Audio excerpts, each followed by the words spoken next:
লাল ডাঁটা দিয়ে আর সবজি দিয়ে পছন্দ মতো, আর সর্ষে বাটা, সামান্য আদা, লঙ্কা বাটা, নুন আর হলুদ দিয়ে এই একটা তরকারি করছি, মিক্স তরকারি, সর্ষে বাটা দিয়ে চচ্চড়ি, নিরামিষ।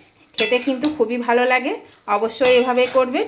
এভাবে মশলাটা মিশিয়ে নিয়ে, সবজি আমার ভাজা হয়ে গেছে, দিয়ে মশলাটা মিশিয়ে জল ঢেলে দেব, দিয়ে আমি এটা সেদ্ধ করে নেব।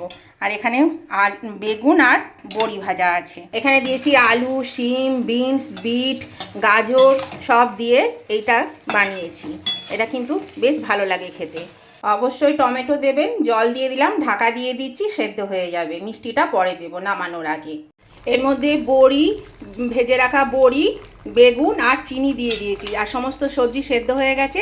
এবার এটাকে নেড়ে চেড়ে 3-4 মিনিট ফুটিয়ে নেব, তাহলে কিন্তু এটা তরকারিটা হয়ে যাবে, এই ডাঁটা চচ্চড়ি। আর এই ঝোলটাও অনেকটাই কমে যাবে। এটা খেতে খুব ভালো লাগে, অবশ্যই করে খাবেন, দেখবেন ভালো লাগবে।